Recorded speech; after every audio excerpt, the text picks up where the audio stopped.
Ny Le JT miaraka amin'ny art de vivre. RTL manolotra ho anao.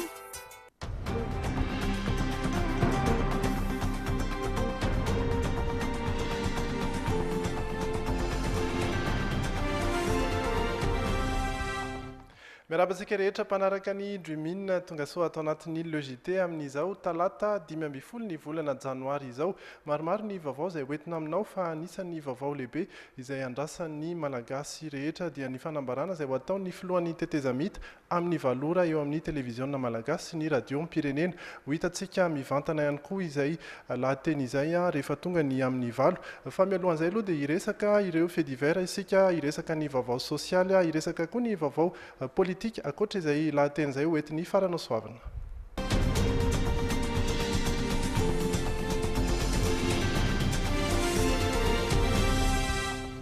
Manahoana Ritsy, miaraba ihany koa ny mpanaraka ny Le JT amin'izao fotoana izao. Anboantsika avy hatrany ny vaovao politika dia ny mahakasika ny fifidianana. Olana iray eo amin'izay fifidianana izay ny fahatratraran'ny tany olona izay tsy manana kara-panondro amin'izao fotoana izao satria dia efa mahatratra 3 sy 3 alina sy 5 hetsy ny tany izay tsy fanana kara-panondro izay raha ny tatra navoakan'ny Senita androany. Manambara kosa nefa ny ministry ny atitany fa rovolana izay nomena azy ireo dia tsy ampy anefana sy anamboarana izay kara-panondro pirenena izay. Andeha rahantsika ny fanadihadiana. Raha ny asa amin'ny ankapobeny no asiteny dia mbola betsaka no miandry ny Senita ambaratonga ny fivoahan'ny datim-pifidianana. Nanamarika ny filohan'ny Senita fa efa mahatratra 50 isanjato ny karne tafaverina amin'ny CED. Arak'izany, vita hatrany amin'ny 470 isanjato ny fandraketana ny lisitra amin'ny solosaina. Nahitana olana ihany anefa ho izy ny fanisana ireo mpifidy satria manakaiky ny 3 sy 3 alina sy 5 hetsy ireo tsy manana kara-panondro.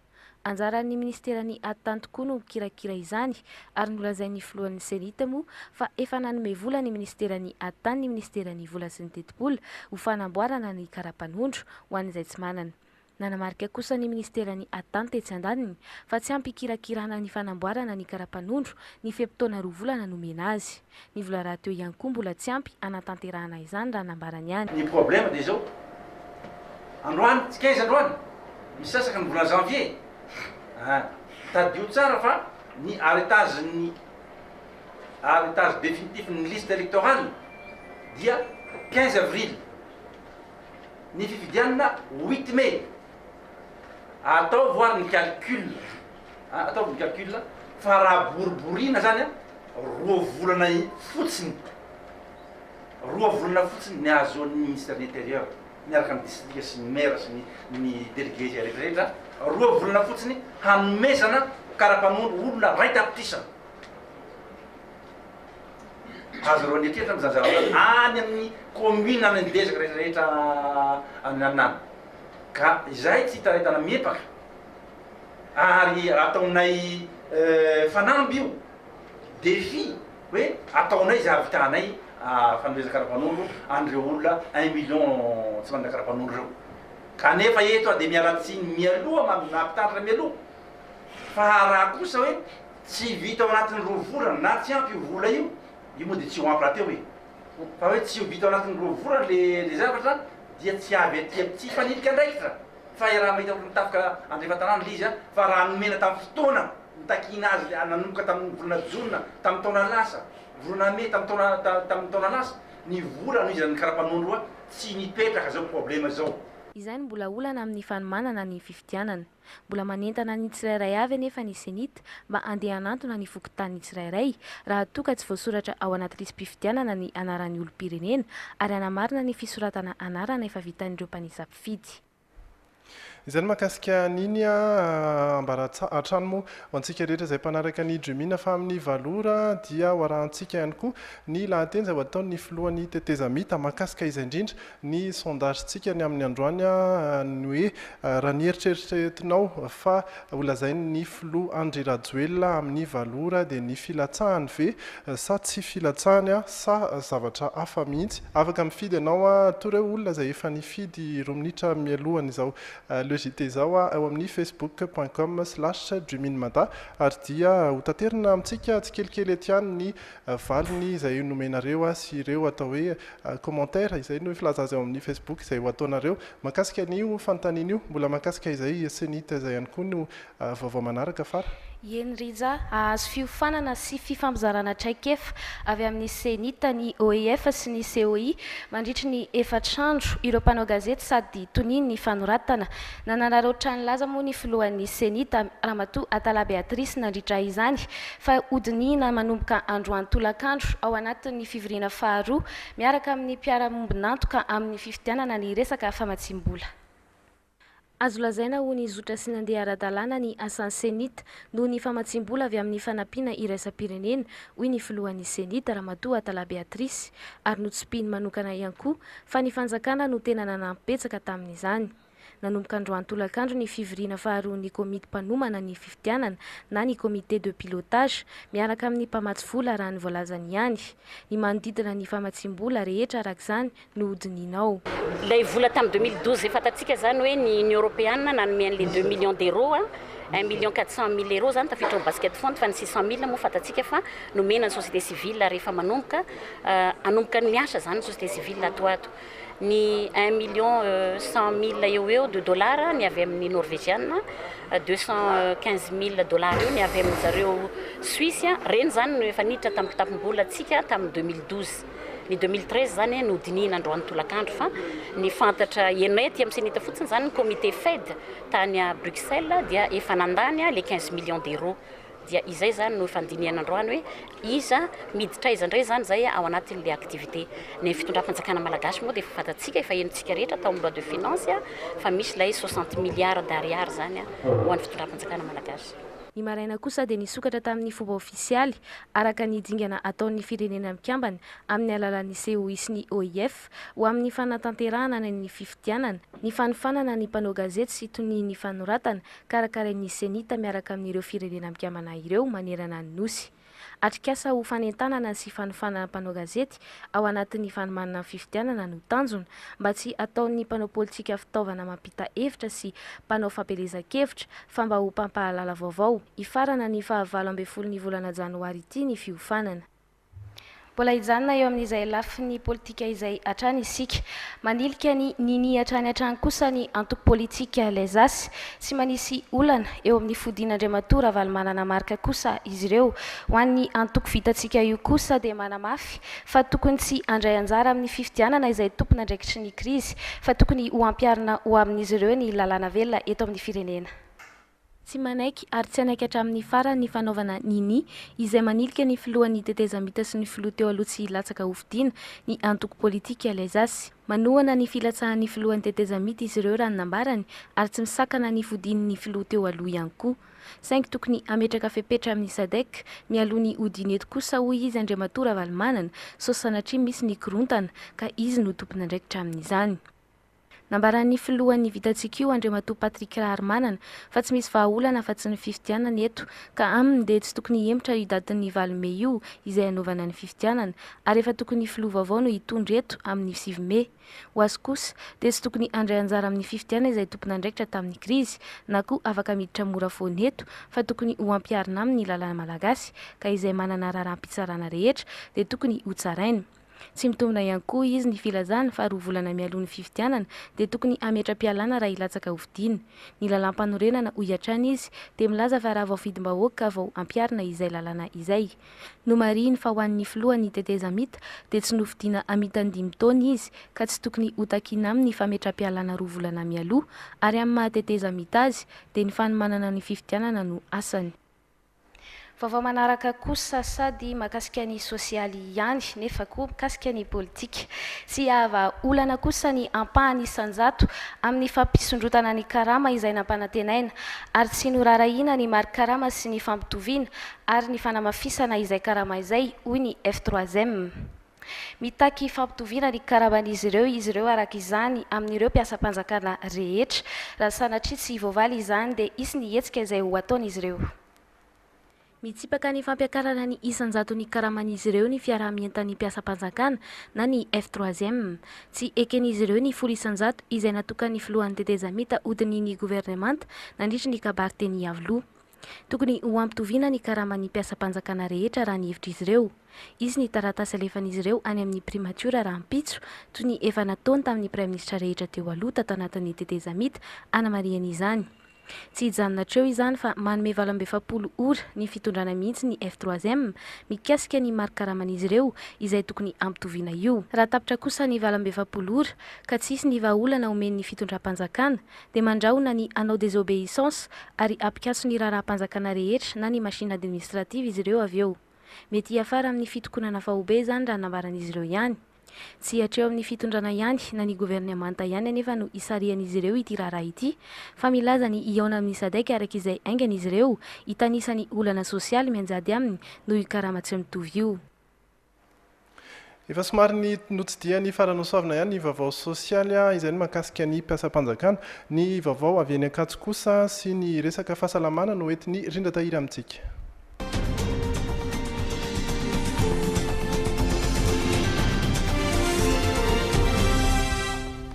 Miarabanareo mianadahy dia ankasitrahana ihany koa ny mpijery ny logité amin'izao fotoana izao. Mahakasika ny eny Ankatso dia 303 ny isan'ireo mpianatra nandray anjara ho an'ny fanadinana idirana eo amin'ny taona voalohany eo anivon'ny FLSH androany. Ny ena moa ireo ankizy nisoratra anarana raha oharina tamin'ny taondasa sy ny tany aloha tany. Antony mety mahatonga izay ny fiakaran'ny saran'ny fisoratana anarana sy ny saran'ny fanadinana teo ihany koa moa ny tsy fampiny ny fampahafantarana ny Universitén'Ankatso tamin'ireo faritra sasantsasany ivelana Antananarivo. Nanomboka androany ny fanadinana idiran'ireo mpianatra maniry anohy fianarana ety Ankatso ao amin'ny fakultény teny Amantsoratra sy ny siansa mahaolona na ny FLSH. 303 ny soratra anarana ary ny lalam-piofanana serasera sy fandalinan'ireo teny vahiny no tena betsaka mpisafidy. Mbola tsy fantatra ny isan'ireo horaisina satria miankina amin'ny toerana malalaka ao amin'ny taona voalohany sy ny amaroan'ireo mpampianatra izany, hoy ny tompon'andraikitra. Ny eny ireo tonga ny soratra anarana tamin'ity taom-pianarana ity, azo eritreretina nahatonga io fiainana io ny fisondrotany saram-pisoratana anarana sy ny saram-panadinana ho 4 alina ariary raha 3 alina ariary izany teo aloha. Tsy dia nanao hetsika fampahafantarana tany amin'ireo faritra hafa ivelan'ny renivohitra ihany koa ny Universitén'Antananarivo raha oharina tamin'ny fanaony hatr'izay, antony nahavitsy mpiadina ihany koa izany. Ny 5 sy 10 febroary izao no anatanterana ny fanadinana idirana eny amin'ny agronomia, ny 14 ny volana io ihany koa ny an'ny ENS. Ny 12 febroary ny eny Vodivorona ary ny 17 febroary kosa no daty voatondro anatanterana ny fanadinan'ireo te-hiditra eny amin'ny DEGS. Hotohizantsika ny vaovao sosialy eo amin'ny resaka fahasalamana, misy ihany koa ny vaovao ny fait divers izay hoentiny Jerry Edouard eo ary araka ny fanambara hatramin'ny voalohany dia ho hitantsika mivantana eto ihany koa ny lahateny ny filohan'ny tetezamita amin'ny valora izay rehetra izay no miandrantsika aoriany ny dokam-barotra.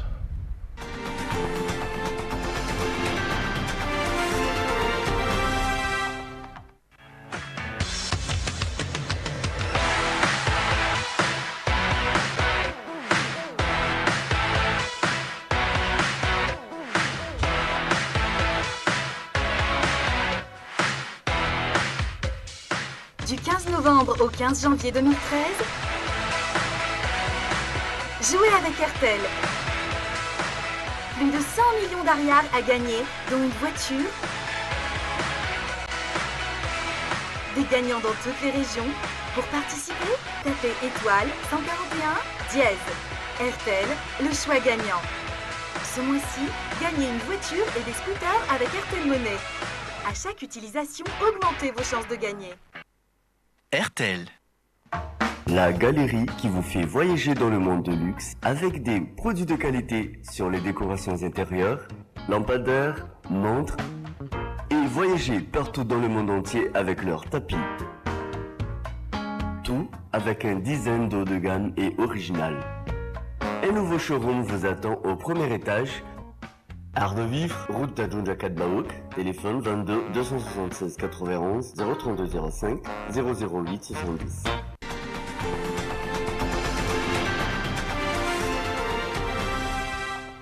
misaotra anao trano mbola miaraka aminay eto amin'ny Dreamina miditra eto amin'ny tapany faharoa ny logité isika amin'izao fotoana izao ary amin'ny valora dia hoarahantsika ny lahateny izay ho ataon'ny filohan'ny teteza mita mahakasika izy indrindra ny sondage napetraka amintsika rehetra ao amin'ny facebook.com/dreaminmada ny hoe inona no eritreretinao fa ho tenenin'ny filohan'ny teteza mita Andry Rajoelina mandritra izay kabary ho ataony rehefa avy eo izay ny ilatsaka ho fidina ao dia izay no betsaka indrindra aloha hatreto taminareo rehetra izay nandray anjara tamin'ity sondage ity mbola mitoy mbola afaka mamaly ianareo ny hoe tsy rotsaka ho fidina kosa dia mbola iray monja no namaly tamin'izay atao hoe safidy izay ary ny hoe zavatra hafa misy no atao hoe faharoa raha ohatra ampilarina ireo safidy anankitelo ireo izay ny vaovao mahakasika an'iny ho andrasantsika izany ny lahateny izay ho ataony fa mialoha izay aloha dia misy ihany koa ny vaovao mahakasika ny fahasalamana tsy mbola manana antotany samazava mikasika ireo olona voan'ny voavary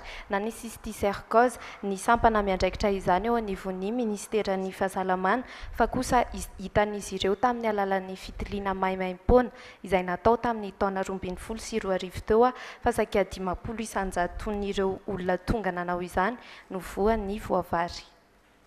Ny rehetra dia mety ho voan'ny voavary na ny cysticercose avokoa.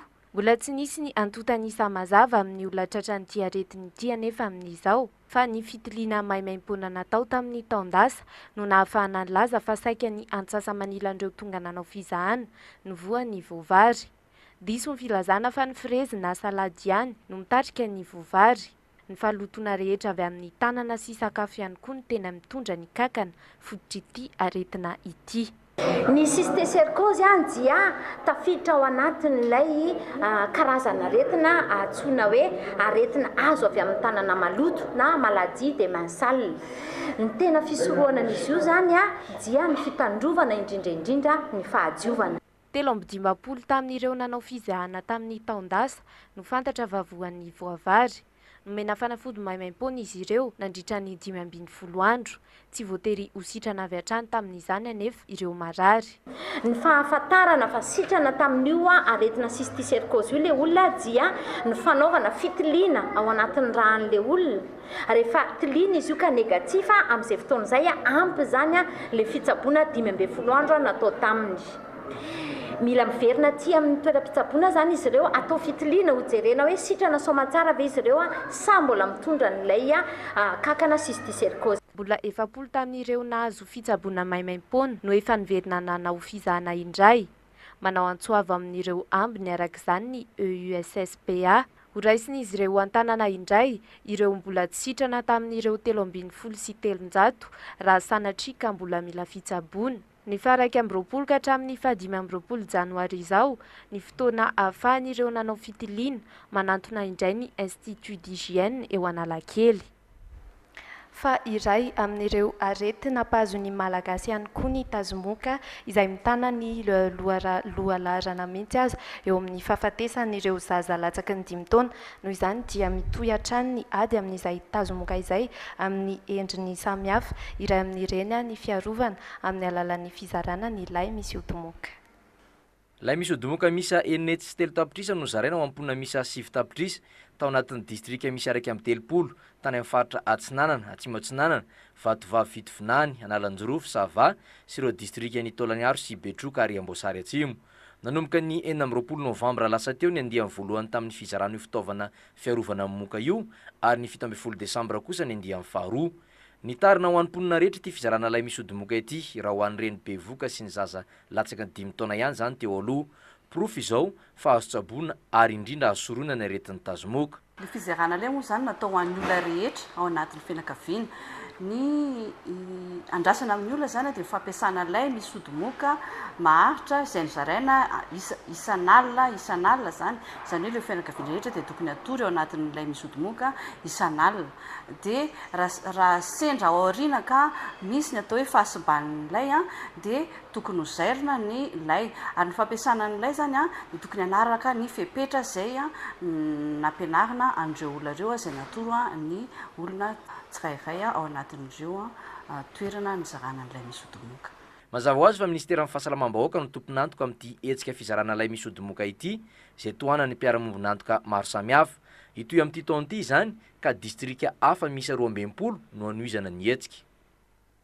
Izay ny vaovao sosialy amin'ny valora izao eto amin'ny Drimina ary dia miandry ilay lahateny izay ho ataon'ny filohan'ny tetezamita isika izay hoarantsika mivantana eto amin'ny Drimina avy hatrany raha vao manomboka ny ao amin'ny televiziona malagasy. Fa mialoha izay aloha dia horaisintsika Jerry Edouard iresaka ny fait divers.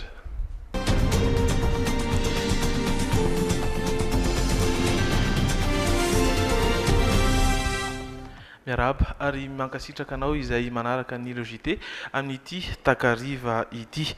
Sehatry ny famonoan'olona indray ny teny Ankatso, tovavy iray 12 taona, mpianatra taona fahatelo amin'ny sampana fandinihana ny fiarahamonina na ny sociologie professionnelle teny Ambohitsaina no hita faty tanaty kriatrala tany amin'ny université io atoandro io.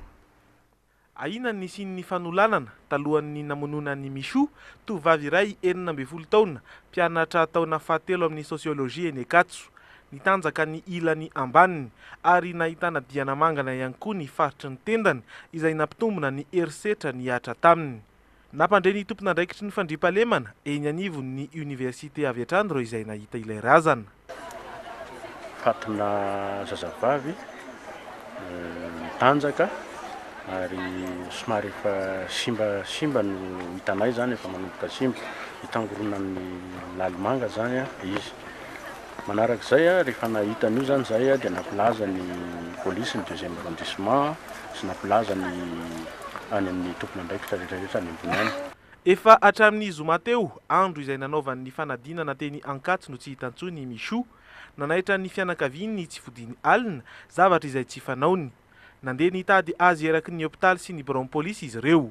Io andro zoma io ihany koa no andro nahitan'ireo mpiara-mianatra tamin'ny azy farany. Izy koa tamin'io andro iny voaka loha be izy, zay na patonga anazy tsisy lamana niakatra tamin'ity couloir ty. Izy vao vitany azy dia lasa izy. Latsotra izy dia sociable be izy. Dia zay nahitany any azy farany izy mbola hitany hoe otrany fahitana izy otrany tsy manana problème izy. Vao izao no nisy faty olona tetỳ an-toerana ary mazana dia manodidina ny faritra izay ambara fa mena etỳ amin'ny université hatrany no miseho zany. Efa nampitandremana tsy handalo amin'ity lalankely ity mantsy ireo mpianatra satria toerana fieren'ireo jiolahy mpanao asa ratsy ny etỳ. Mampanontena ny amin'ny fandriampahalemana eny Ankatso izao nitranga izao. Dia aty anaty kriatra moa izy dia tsy fantatra hoe tanora mandehandeha ve so ahoana no nahatonga an'ilay zavatra aty satria toerana fisangasanganan'ny tanora ety amin'ny fotoana tsy fianaran'ny mpianatra dia zay ny tsy ahafantarana azy hoe manahoana na manao. Mba tsy mampatahotra be sady mampitaitana be mihitsy satria tsy asokeka ty antsony zay. Lasa ohatrany hoe mandeha mianatra dia matahotra be. Asa tsy mandro mihitsy. Sa moa dia arivariva tsara miaraka fahaza. Midadasika loatra ny faritry ny université ary hita fa mifamezivezy eny avokoa ireo mpianatra sy olon-tsotra hany ka tsy hanavahan'ireo mpanao ratsy izay tsy azo odiana tsy hita fa mety ho mpianatra eny ihany koa.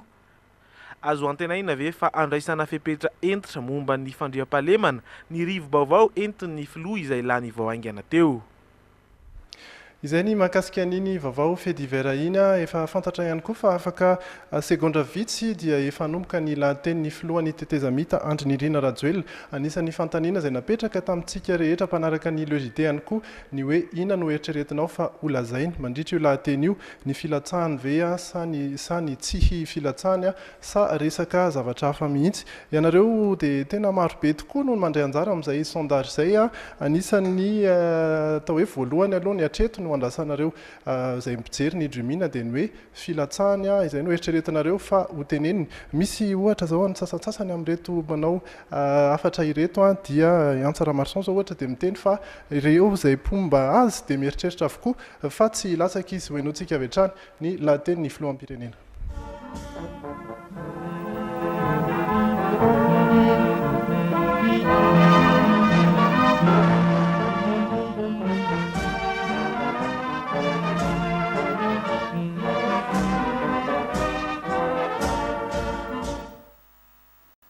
Ry malagasy praitan-drazana, tompoko lahy sy tompoko vavy, araka ny efa nolazaiko dia manoloana anareo malagasy namako no anambarako ny fanapahan-kevitro. Koa amin'ny fofeny fitiavana no iarabako anareo rehetra isa-tokantrano manerana ny nosy nametraka fitokisana sy fanantenana tampoka ianareo nanomboka ny taona 2010 ary izany no nahafahako ny tantana ny firenena malagasy amin'ny mahafilohany tetezamita ny tenako tsapako ny fitiavanao malagasy namako izany no natongahy nanana eritsaina sy eripo ary mbola nampijoro sy nampitrakay adraika adrao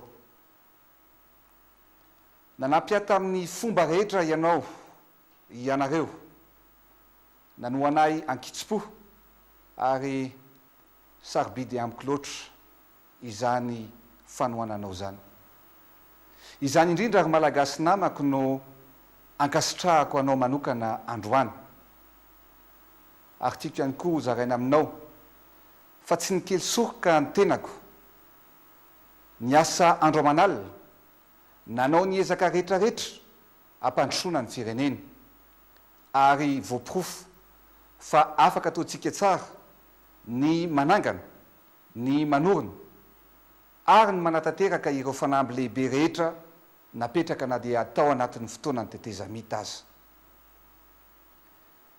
tsy mora nefa zany rehetra zany indrindra fa ny tondrosotra izay nakatoavintsika dia manery hiaretantana amin'ireo hery politika samihafa eny hatramin'ireo mpanohatra azy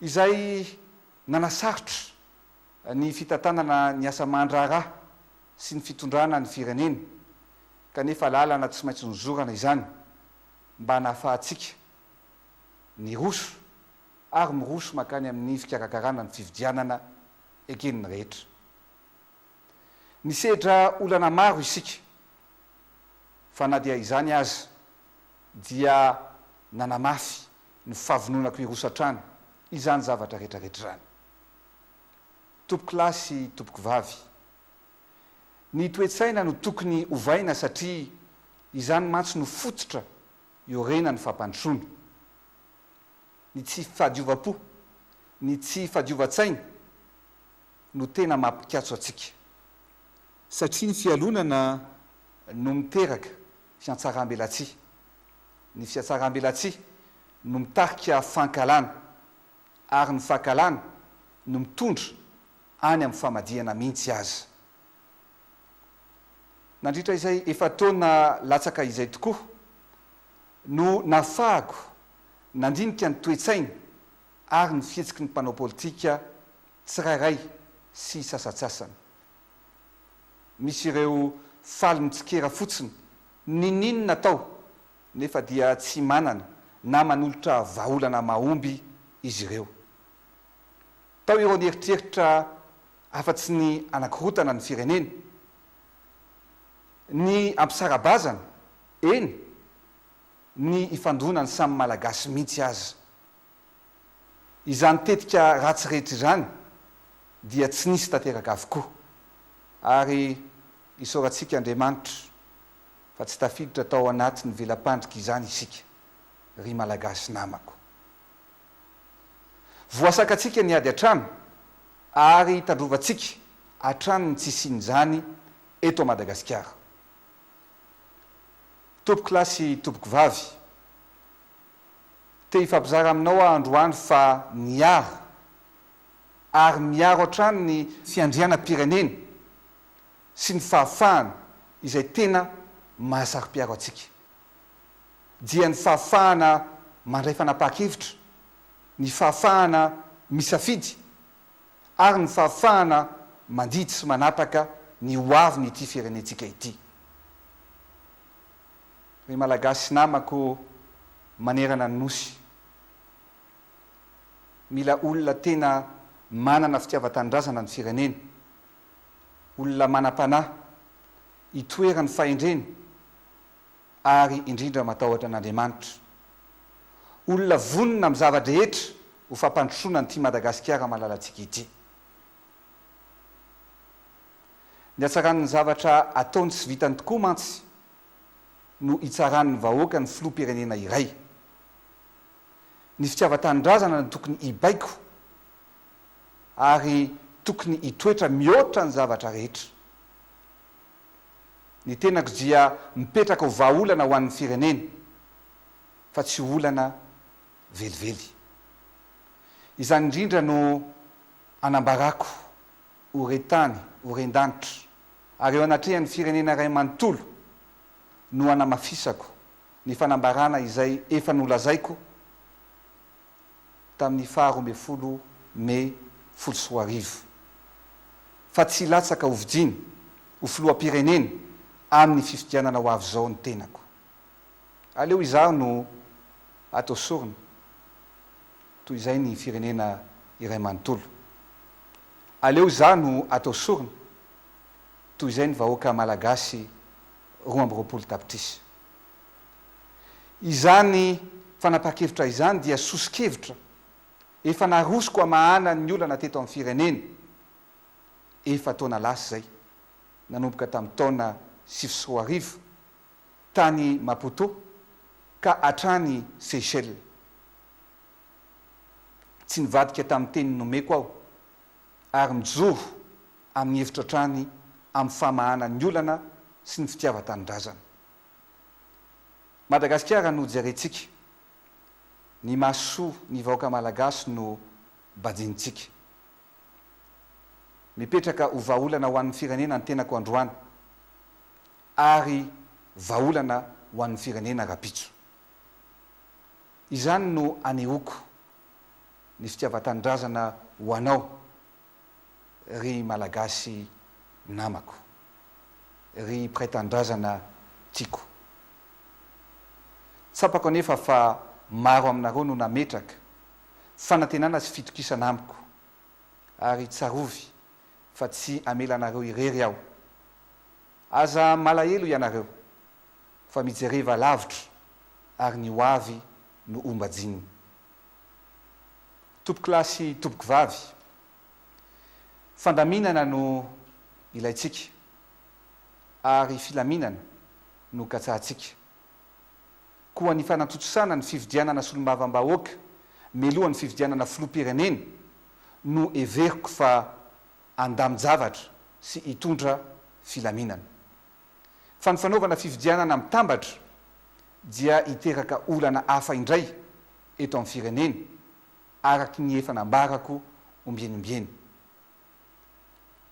Adidiko sy andraikitro ny mitandro toy ny anak'Andriamaso ny fahavitany ny fividianana araky ny tokony ho izy tsy misy korotana. Azo atao tsara ny manatanteraka izany mifanaraka amin'ny tety andro efa voatondro manelalelana ny volana Mey ka hatramin'ny volana Jolay. Tompoky lahy sy tompoky vavy, fifampidiniana, fifanakaloza-kevitra sy fijerena vahaolana maharitra no natao niaraka tamin'ireo filoham-pirenena ao amin'ny troikany SADC. Tiako no mampafantatra anao fa ny fanarahana tamin'izany fa tsy maintsy mipetraka sy mitoetra ny fepetra sy ny toe-javatra rehetra mety hiteraka sy hitarika fikorontanana eto amin'ny firenentsika mandra-pahatafapetraky ny filohan'ny repoblika fahefatra. Adidiko ny mitondra sy mitatana ny tetezamita hatramin'ny farany ary voninao ny anao famindram-pahefana ampilaminana ara-demokratika izay voalohany eto Madagasikara. Ary dia mirary soa sahady ho an'izay solo-toeranay ary ampitako aminy ny fanalahidin'ny Madagasikara. Ry malagasy namako, afaka volana vitsy dia hiverina olon-tsotra to anao to anareo ny tenako. Izany anefa tsy asakanay ho eo anilanareo mandrakariva ary matriky ahy ianareo fa tsy amelanareo irery ny tenako. Eto dia te hankasitraka manokana anareo malagasy namako rehetra, te hisotra manokana anareo rehetra niara-niasa tamiko, anareo rehetra izay niara-dia tamiko hatramin'ny voalohany ka hatramin'izao tsy efa ranony tetezamity zao mankasitraka manokana koa anareo filoalinday sy anareo mpitandro ny filaminana izay nampiseho heripo sy vavononana trany tao anatin'ny adidy ny andrakitanareo sy izay napetraka taminareo tsy haiko ny tsy hitodika ihany koa amin'ny vady aman-janako izay nanoana sy nankahery ahatrany tamin'ny fotoana tena sarotra misaotra ary dia misaotra ihany koa anareo izay tsy nitsahatra nanenjika ahy fa dia napirisika ahy hiezaka anome ny tsaratsara kokoa hatrany izany fanenjehana izany misaotra indrindraindrindra era-po era-tsaina antsika rehetra ry vahoaka malagasy mpiray-tanindrazana ny mpitondra sy ny fiainana dia mandalo fa ny atao dia mijanona sy mitoetra ho tantara koa aleo lova tsara ho an'ny taranaka no apetraka manao antso amin'ny rehetra aho androany mba anova fo anova saina ary anary ny fankalana sy ny fifanenjehana eto ampamaranana dia tsy haiko ny tsy ankasitraka ireo ny tsotro ambavaka ho an'ny firenena ho tanteraka ane ny sitrapon'Andriamanitra mamikloatra i Madagasikara masina ny tanindrazana misaotra tompoko lahy mankasitraka tompoko vavy izay ny lahateniny filohan'ny tetezamita andrinirina rajoelina narahantsika mivantana teo ary dia niarana hita isika vahoaka malagasy ny fanapahan-kevitra no raisiny mahakasika ny fifidianana ho avy io tsy latsaka ho fidiana amin'ny fifidianana filoham-pirenena ny tenany ary anisan'ny antso nataony ihany koa ny hoe ny toe-tsaina no tokony hiova eto amintsika ary ny fahadiovam-poa no tokony hialana amin'ny fankahalana ina ihany koa no mety hoe azo zava-dehibe tao anatin'izay voalazan'izay fara tokony ho izy ho anaja ny fiandrianam-pirenena sy anaja izay fahafahana maneho hevitra amikahalalana ny izay olona hitondra eo raha iny fanapahan-kevitra iny a raha zohina ilay izy a dia tsy mikasika ilay nini velively zany raha ny zavatra nambarana teo fa fanapahan-kevitra izay efa fantany hatramin'ny ela satria dia nampatsahiviny ilay datin'ny 12 May 2024 efa noresahantsika eto ihany koa moa iny daty iny fa nanambarany tamin'izay fotoan'izay tao amin'ny onjam-peo RFI fa tsy latsaka izy ary hitazona ny teniny hatramin'ny farany dia izay zany fa dia voatazona hatramin'ny farany tokoa izay teniny izay a isika izay mpanaraka ny Drumina sy mpanaraka ny Drumina ao amin'ny Facebook dia azo lazaina angamba hoe anisan'ny tsy dia nampositsika ihany izay valiteny izay izay lahateny nataon'izay satria ny akamaroanareo izay nandray anjara teo amin'ny sondage dia ny hevitra avokoa fa ny fanambarana izay ho ataony dia ny hoe hirotsaka ho fidiana ao ary ny vitsimonja no ny fidy an'ilay hoe tsy hirotsaka ho fidiana misy ihany koa sasantsasana izay nieritreritra fa zavatra hafa mihitsy no horesahan'ny filohan'ny tetezamita mbola hiresaka bebe kokoa mahakasika an'iny lahateny iny sika efa narahantsika mivantana izy iny raha mpitso angamba dia atao hoe eo amin'ireo hevitry ny mpanao politika hevitry ny malagasy no hitantsika hoe nahoana no fandehany ity fanambarana izay nataony filohan'ny tetezamita ity fanambarana iny ihany koa raha hitantsika teo dia somary efa misy ihany atao hoe fanaovam-beloma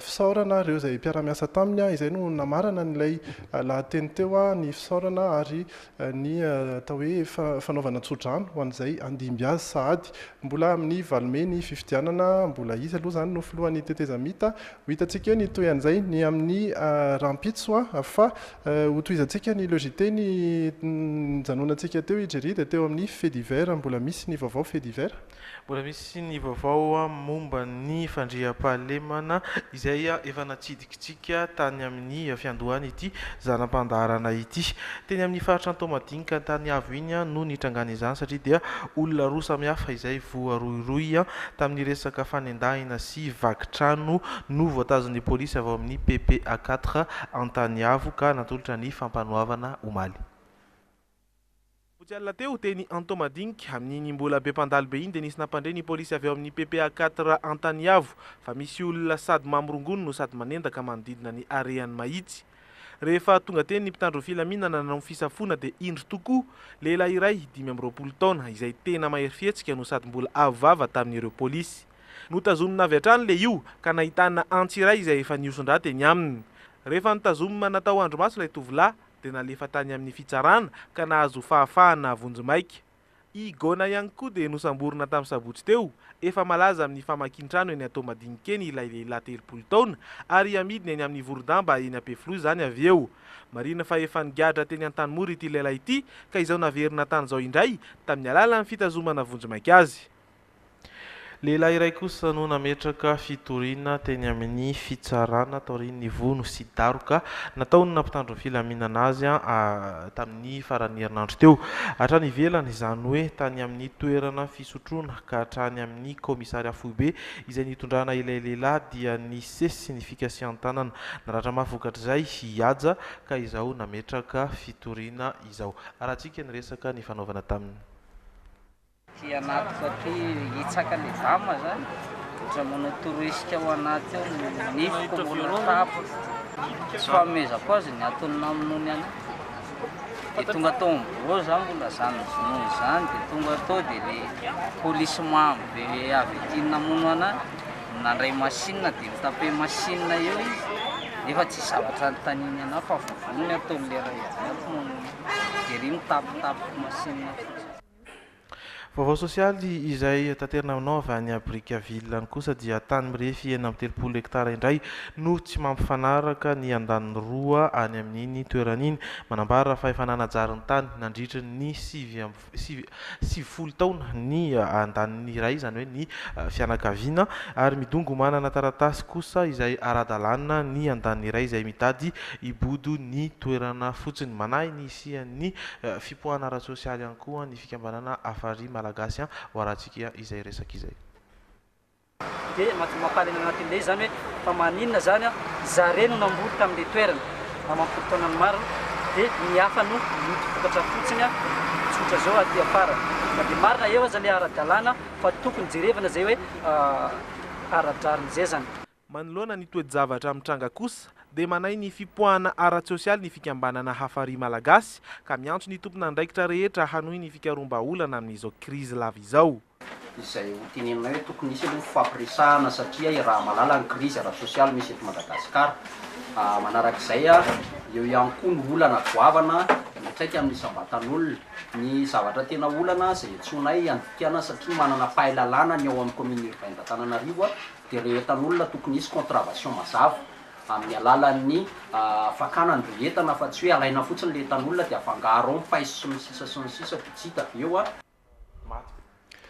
izay ny vaovao mahakasika an'iny andekely ho any ivelany sika hijereo vaovao avy any ivelany anisan'ny mafanafana ny politika ao Pakistan amin'izao fotoana izao nisy ny didy fampisamborana izay navoaka ny fitsarana avo an'ny prime ministre pakistanais zavatra izay mbola tsy nitranga mihitsy teo amin'ny tantara politika any Pakistan izy ity ho arahantsika ny fanadihadiana. Namoaka didy fampisamborana ny prime ministre am-perinasa ny fitsarana avo any an-toerana.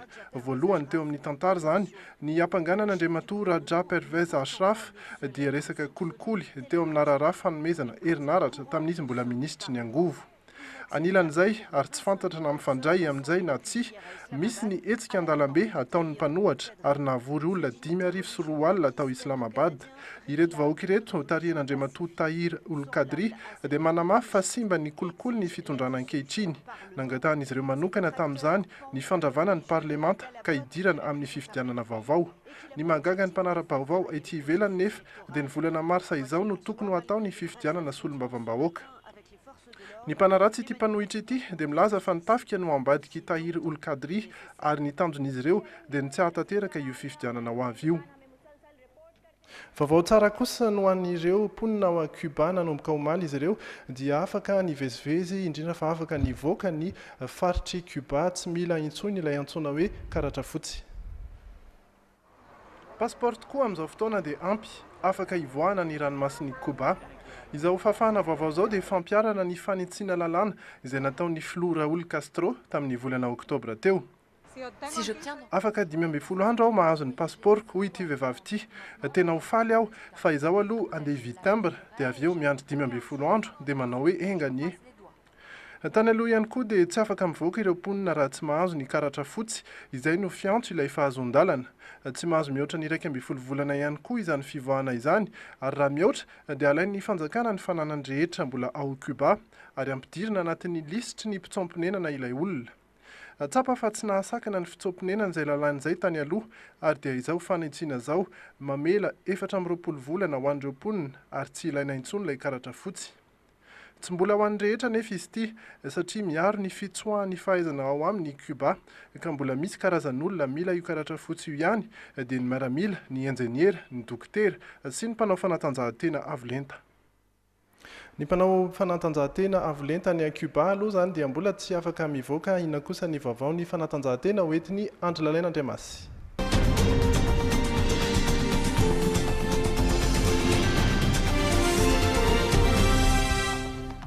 Miaraba indray nareo mirahalahy dia miaraba ihany koa ny any atokantrano antsika eto Madagasikara kosa ny mpanao fanatanjahantena dia mandranto lalao any ivelany an-trano isan'izany ny taranja tenisy Sokady Junior avy niatrika ny fanitsanana taty amin'ny tapany atsimon'ny Afrika hiatrehana fiadiana tompon-dakany Afrika izay nitanterahana tany Namibia farany teo tafaverina tany Razanandroany izy ireo. Medaly efatra no voandalana nentin'izy ireo avy tany Windhoek Namibia avy niatrika ny fanitsanana teny ivon'ny tapany atsimon'ny Afrika ao amin'ny fiatrehana ny fiadiana izay tompon-dakany Afrika dia ny medaly volafotsy teo amin'ny Sokady Zazalahy latsaka ny 14 taona tamin'ny alalan'ny Andro Toavina Ratsimandresy sy ny olon-droa miaraka Sokady Zazavavy latsaka ny 14 taona nahitana ny Randira Andriana Solson sy Radilfe Sarik ary medaly alimo roa azon'ny Randira Andriana Solson sy Osiana Narazakabona. Samy Afrikanina tatsimo avokoa nandresy azy ireo ka i Richard Tongoana no nandavo any Andro Toavina, Rary Banara Miravavy, Zanisy Ly no nandresy any Randi sy Sarik teo amin'ny olon-droa miaraka sy tsirairay avy. Samy lavy teo amin'ny lolo manasadalina avokoa kosa ry Osiana Narazakabona sy Jacquinara Kotoasy ho an'ny Sokady Zazavavy latsaka ny 12 taona lavy tany amin'ny lalao paifadalina miaro Zora Kotondrambo ary samy raraka tany amin'ny fiodidina faharoa avokoa ireo solotenantsika teo amin'ny Sokady Zazalahy latsaka ny 12 taona Iandry Tokiny Ratsimandresy sy Marcel Rabenirina.